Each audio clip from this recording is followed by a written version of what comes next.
ETF index mutual funds నేర్చుకుని stock మార్కెట్లో రాణించాలనుకుంటున్నారా? వెంటనే ఈ నెంబర్కి కాల్ చేయండి.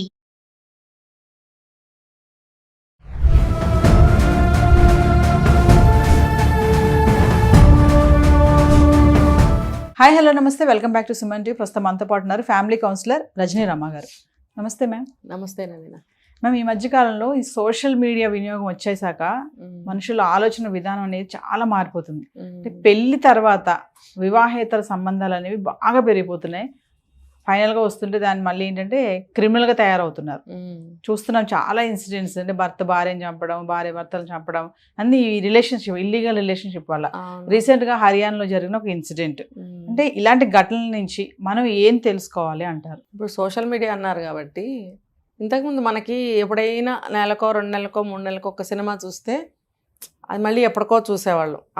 చాలా రోజులు ఆ సినిమా, మంచి సినిమాలు వచ్చాయి, మాట్లాడుకునేవాళ్ళం. అందులో మంచి చెడు బాగా విమర్శించుకుని మాట్లాడుకునేవాళ్ళం. కొంచెం ఇంప్లిమెంట్ కూడా చేసేవారు. మళ్ళీ ఎన్నాళ్ళకో ఒక సినిమా. ఇప్పుడేంటి, ఒక్క సినిమా కాదు, ఎన్నో వచ్చేసినాయి సోషల్ మీడియా ద్వారా. సినిమా అనేది చాలామంది మర్చిపోయారు. అన్ని సినిమాలు కూడా నెట్ఫ్లిక్స్ అని అదని ఇదని వచ్చేసినాయి కదా. కాబట్టి బయటకు వెళ్ళి ఆ సినిమా చూడాలని అవసరం కూడా లేదు, అన్ని సోషల్ మీడియాలో చూసేస్తున్నారు. దీనివల్ల ఏమవుతుందంటే ప్రపంచంలో ఉన్న అన్నీ కూడా నిమిషంలో తెలిసిపోతున్నాయి. అది కూడా రకరకాలు తెలుస్తున్నాయి. మనకు అప్పుడు ఒక్క సినిమాయే తెలిసేది కదా, డిఫరెంట్ వేరియేషన్స్. ఒక్క సినిమాయే మనకు తెలిసేది. ఇప్పుడు 100, 1000, 1,00,000 ఎన్నో ఎన్నో రకరకాల విషయాలు, అసలు మనకి ఇంతకుముందు లేనివి, తర్వాత ఇప్పుడు మనకి తెలియనివి, ఇక ముందు రాలేనివి, రాబోయేవి అన్నీ కూడా మనకి ఇప్పుడు నిమిషానికి ఒక ఎన్నో లెక్కలేనన్నీ వచ్చేస్తున్నాయి. 100, 1000 అని కూడా చెప్పలేను. అలా అవన్నీ కూడా బ్రెయిన్లో పెట్టుకోలేని అంత ఇది కూడా తయారవుతుంది. ఇప్పుడు ఎన్నెన్ని గుర్తుంటాయి, ఇప్పుడు చూస్తాం, ఇప్పుడు మర్చిపోతాం. అలా కూడా తయారవుతుంది. అయితే ఏంటంటే ఇన్ని చూపిస్తున్నప్పుడు దేనికి మనిషి అట్రాక్ట్ అవుతున్నాడో అర్థం కాకుండా పోతుంది. ఇంకొకటి చెప్పనా, రకరకాల విషయాలు, రకరకాల అందాలు, రకరకాల అవకాశాలు అన్నీ కూడా అందులో చూపిస్తున్నారు. తర్వాత ఎక్కడెక్కడో బయట ప్రపంచంలో జరిగినవి కూడా చూపిస్తున్నారు. మనిషి ఆలోచన వీటి వల్ల ఎలా మారిపోయిందంటే, అరే బాగుంది, మనం చేస్తే ఏమవుతుంది, చేసి చూద్దాం, ఒక్కడు బయలుదేరుతాడు. అది అతను చేసాడుగా, మనం ఎందుకు చేయకూడదు, పక్కన వాళ్ళు చేస్తారు. అలా ఏమవుతుందంటే ప్రజల్లోకి నీళ్లులాగా వచ్చేస్తుంది అలవాటు అనేది. నీళ్ళని మనం ఆపలేం కదా, ఒక్క చుక్క వేసినా సరే పక్కకు స్ప్రెడ్ అవుతుంది. అలాగా ఈ చెడు అనేది అలా నీళ్ళలాగా వ్యాపించేయడం వల్ల మనిషి ఆలోచనలు బాగా స్వేచ్ఛగా తయారైనవి. అసలు ఒకప్పుడు మంచి ఆలోచనలు చేయండి, ఏదన్నా పొరపాటున ఎవరన్నా ఏమనంటే చిచి అలా ఆలోచించకు, వదిలేసేదాన్ని, ఇది పద్ధతి, ఇలా ఆలోచించు అంటే వెంటనే ఈ దారిలోకి వచ్చేసేవారు. ఇప్పుడు అట్లా లేదు. ఆలోచనలు ఎటు పోతే అటు ఆలోచిస్తున్నారు. ఇప్పుడు ఒక విషయం చూస్తాము, దాని మీద ఆలోచనలు సాగినాయి అనంటే అందులో ఆ విషయం మంచిది కాకపోవచ్చు, దాని మీద ఆలోచనలు సాగుతున్నాయి అనంటే చెడే కదా. మరి అదే ఒక మంచి విషయం అనుకోండి, దాని మీదే సాగినాయి అనుకోండి, అది మంచికి దారితీస్తుంది. కానీ చెడే కదా మనకి తొందరగా అట్రాక్ట్ అయ్యేది. చెడు అట్రాక్ట్ అవుతుంది, ఆ చెడు మీద మనం ఆలోచిస్తున్నాం కాబట్టి సొసైటీలో చెడు జరుగుతుంది. ఇది చెడు అనేది ఈ రకంగా వెళ్తూ ఉందన్నమాట. ఇప్పుడు మీరు ఇందాకేదో అడిగారు, హర్యానాలో జరిగిన ఇన్సిడెంట్ మేడం. అది రెంట్కుండే అబ్బాయి తోటి వైఫ్ మరి అఫైర్ పెట్టుకుంది కదా, ఆ తట్టుకోలేక హస్బెండ్ అతను చంపేశాడు. అయితే ఇలాగా, లేదంటే ఇలాగా, భార్య భర్తను చంపడం, భర్త భార్యను చంపడం, లేదంటే పిల్లల్ని చంపడం, ఇవే జరుగుతున్నాయి మొత్తం అంతా కూడా. ఇప్పుడు ఆడవాళ్ళు చాలామంది సెల్ ఫోన్తోనే కూర్చుంటున్నారు. ఎక్కువగా ఆడవాళ్ళ చేతిలో, మగవాళ్ళ చేతిలో కూడా ఉన్నాయి, ఆడవాళ్ళ చేతిలో కూడా చూస్తున్నాం. వాళ్ళు ఏం చూస్తున్నారు ఎవరికి తెలుసు.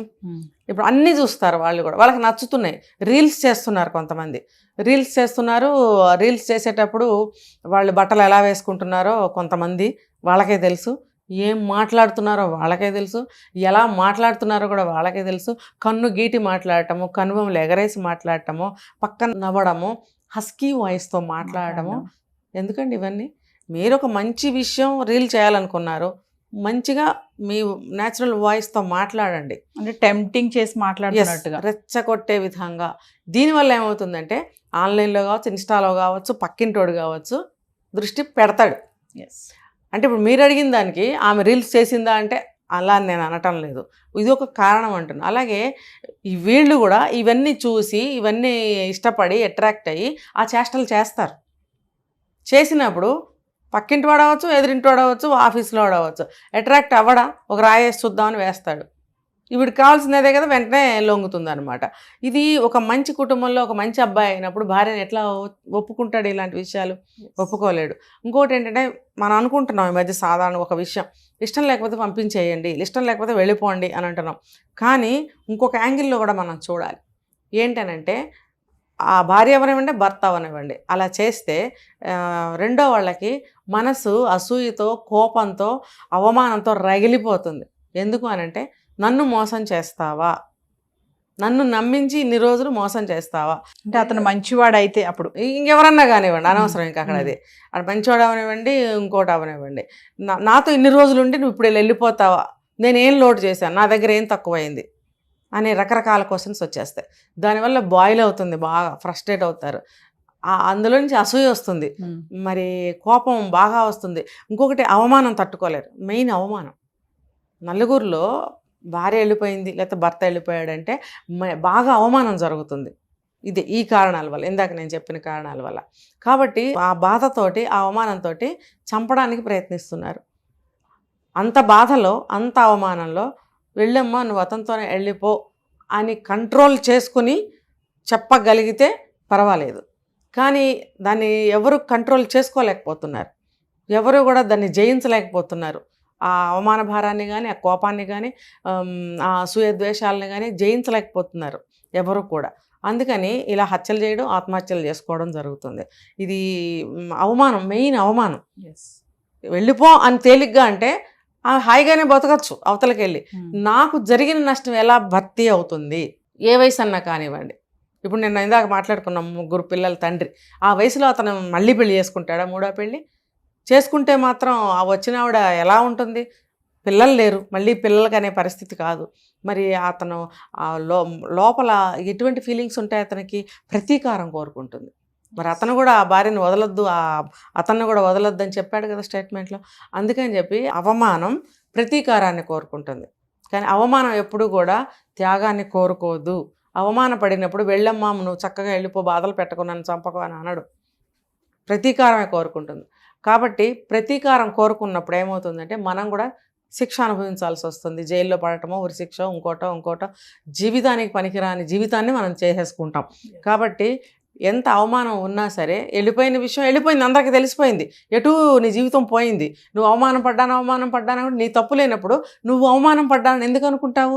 ఆవిడే అవమానం పడింది సొసైటీలోకి వెళ్ళిపోయి, ఇలాంటి తప్పు చేసి ఆవిడ అవమానం పడింది, జీవితాన్ని కోల్పోయింది, స్వర్గం లాంటి ఇంటిని వదులుకుని రోడ్డెక్కింది. ఆనక ఆవిడ ఏమేమి ఎదుర్కొంటుందో, ఏమేమి బాధలు పడుతుందో అవన్నీ ఆవిడకే వదిలేసేసి నువ్వు వెళ్ళిపోమ్మా అని పంపించేస్తే నీ జీవితం బాగుంటుంది. ఖచ్చితంగా నేను చెప్తున్నాను, ఆ వెళ్ళిపోయిన వాళ్ళ జీవితం బాగుండదు, ఖచ్చితంగా బాగుండదు. నువ్వే బాగుంటావు. శాంతంగా సరే అమ్మా వెళ్ళిపో అని పంపించేస్తే ఖచ్చితంగా ఆవిడ జీవితం నాశనమే అవుతుంది. నువ్వు ఖచ్చితంగా బాగుపడతావు, నువ్వు భార్యవైనా సరే, భర్తవైనా సరే. ఇది పాటించుకోండి. ఎందుకనంటే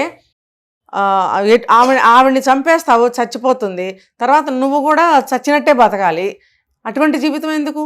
చంపేస్తే నీకు చల్లబడిందా మనసు? కానీ ఆ రెండో క్షణం నుంచి ఆ చల్లదనం దిగిపోతుంది, నీకు జీవితం అంతా చాలా హాట్గా కనిపిస్తుంది. అప్పుడు ఎలా బ్రతుకుతావు? అందుకని ఆ ఒక్క నిమిషం నువ్వు కంట్రోల్ చేసుకున్నట్టయితే ఖచ్చితంగా ఆవిడ జీవితం నాశనమే అవుతుంది. అవతల వాడితో వెళ్తే వాడెందుకు బాగా చూస్తాడు?